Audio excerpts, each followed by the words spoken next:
Welcome to Inside City Hall, Small Business, Big Impact, the podcast where we celebrate the heart and hustle of small businesses in Madison. From cozy shops and historic downtown to unique service-based businesses, Madison's small business scene is thriving and continues to shape the character of our city.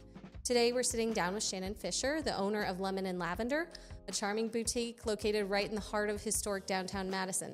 Shannon's journey as a small business owner is one of determination and love for her community. And we're excited to hear more about her story, her challenges, and what makes Lemon and Lavender such a beloved part of Madison. Let's get started.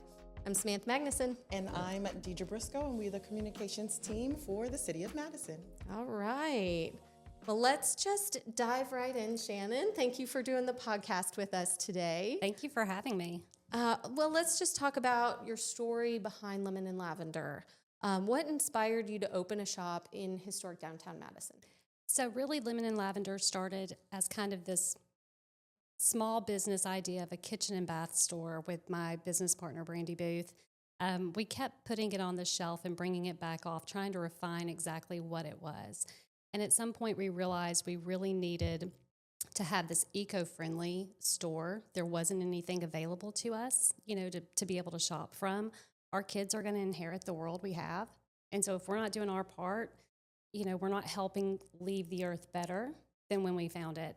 And so we really kind of kept pulling this idea back and forth, looking for a place, and we finally found a home in downtown Madison. We were not going to move anywhere but downtown Madison. That was our only home. And of course, as you know, downtown Madison is small. Mm-hmm. And so we just waited for about 2 years for something to open up. And it's such a charming store to begin with. And so I think it truly does fit the theme of downtown, which is great. Oh my goodness. So when we first looked at downtown Madison, it is such a quaint, small town vibe. And that's what you fall in love with.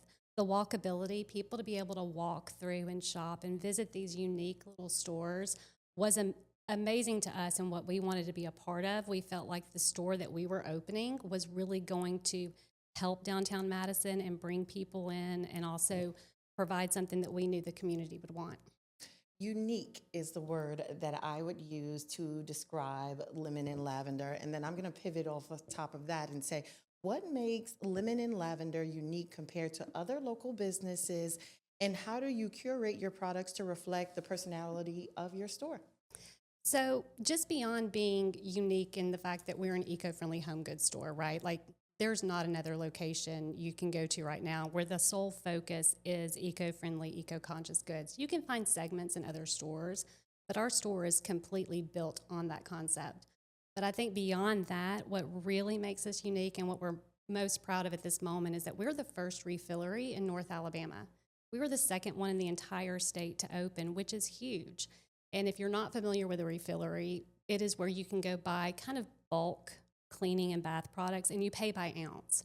And the bigger concept is we don't want you to go into a big box store and continue to purchase single-use plastics, which end up in a landfill.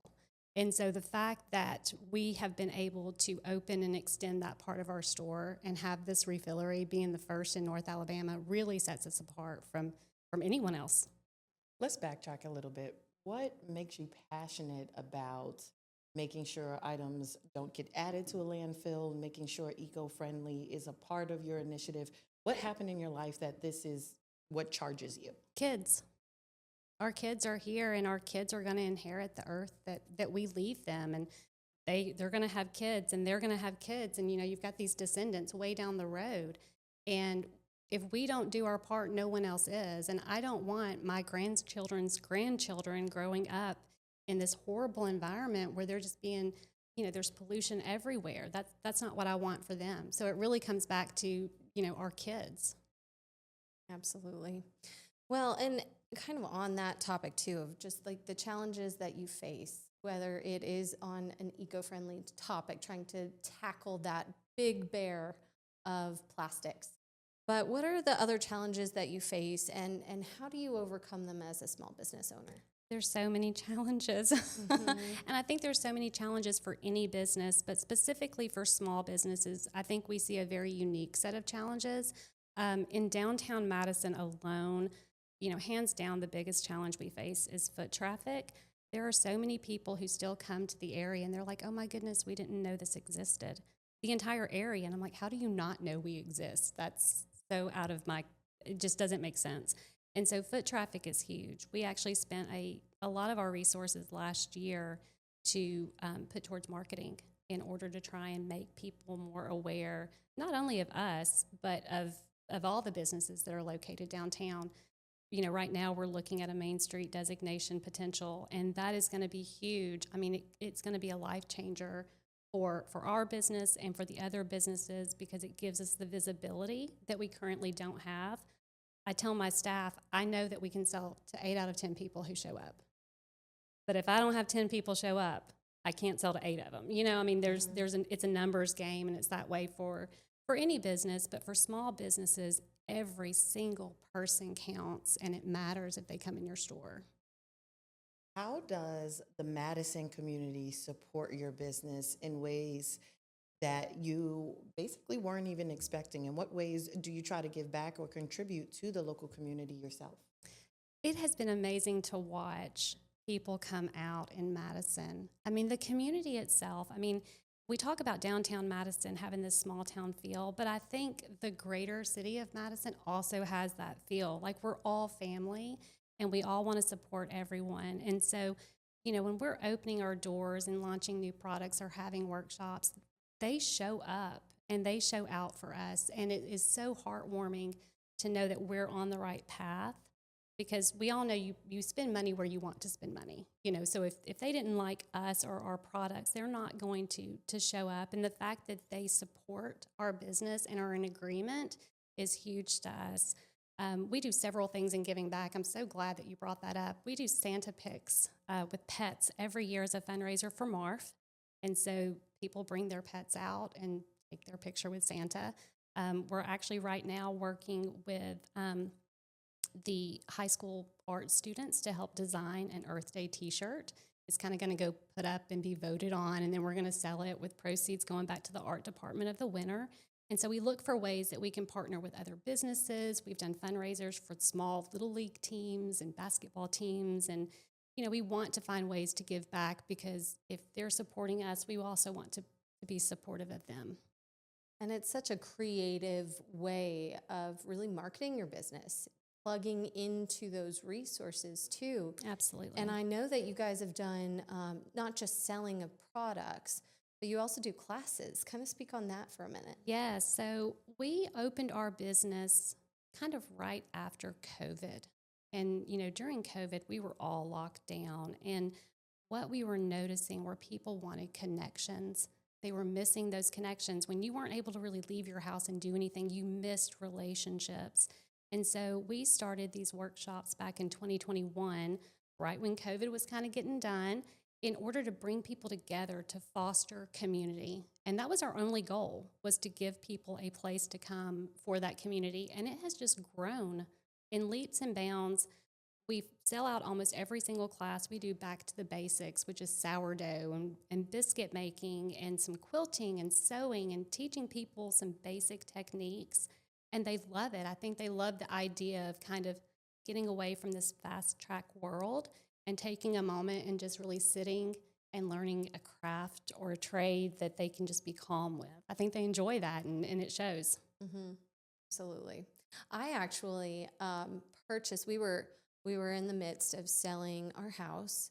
And at first I was going to go and buy like a Glade plug-in for, you know, trying to show the house, making it smell good.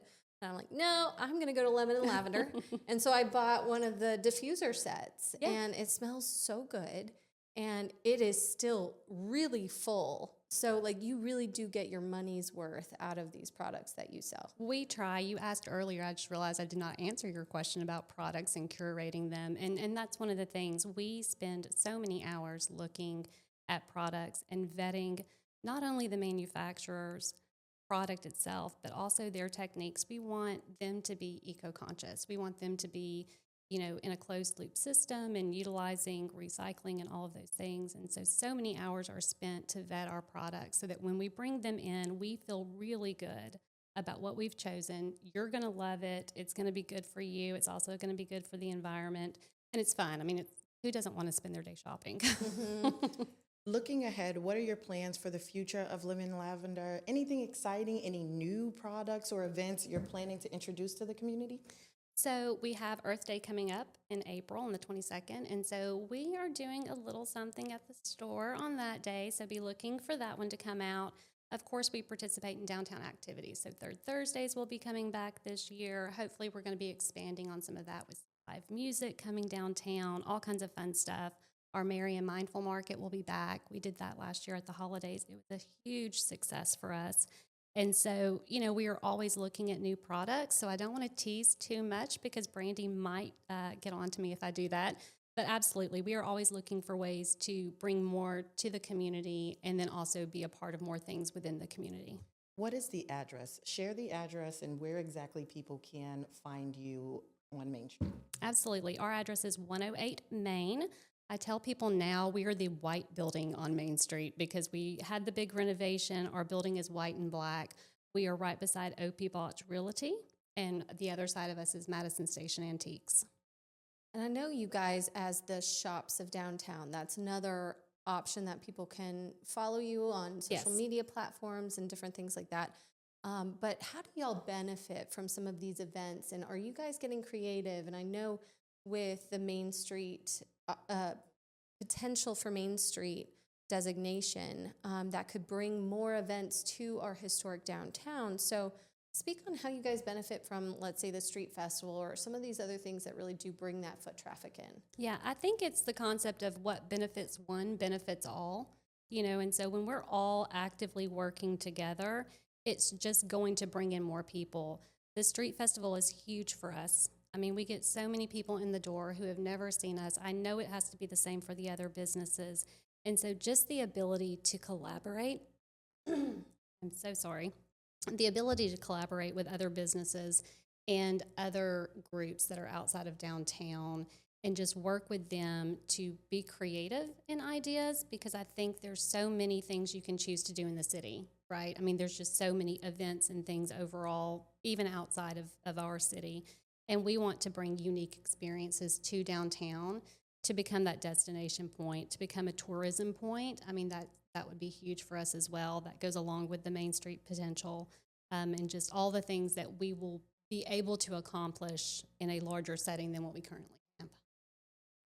What? Go ahead. I'm so excited. I have just more and more questions are popping in my head. What is one thing you want people to do possibly in their everyday lives to be more eco-friendly?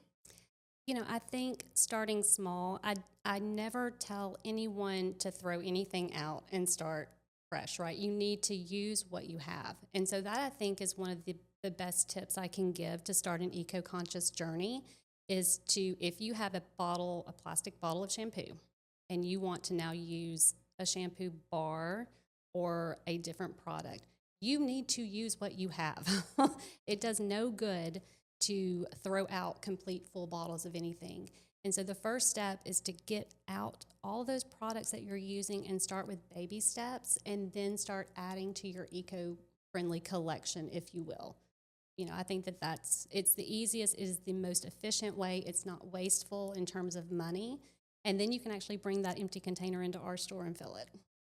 Well, that's great. So you could bring those technically one-use plastics in and use that. Mm-hmm. That's a great way to do that. I tell people all the time, I don't have to sell you a bottle. I'm not looking to sell you a container.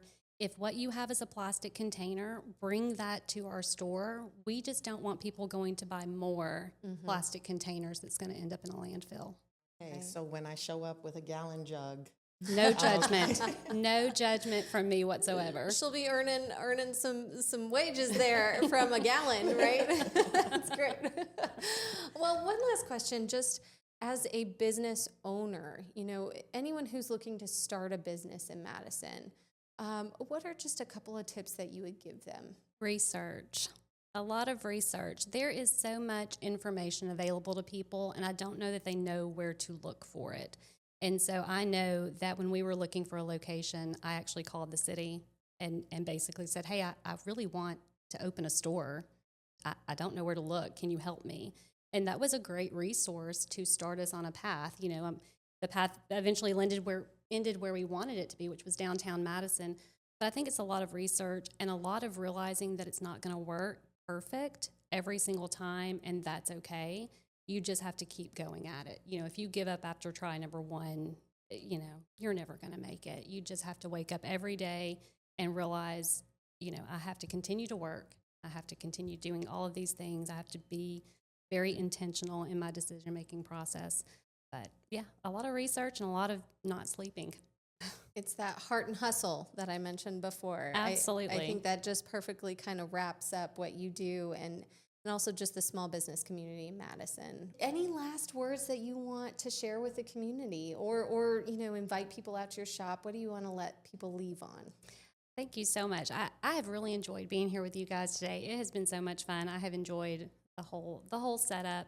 I just want to thank the community. The support that you guys show us at Lemon and Lavender and in downtown Madison is huge. I would say if you haven't been downtown in a couple of days, a couple of weeks, to come on out. There is always something new in all of the shops, especially come see us at Lemon and Lavender.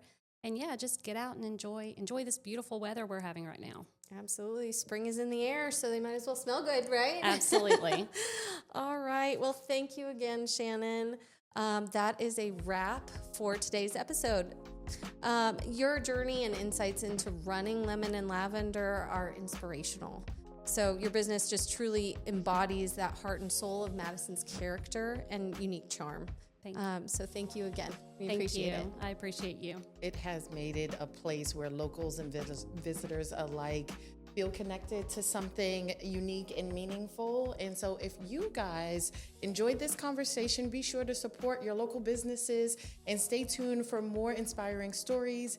Thanks for listening, and we'll catch you next time on Inside City Hall. Thank you, Shannon. Thank you.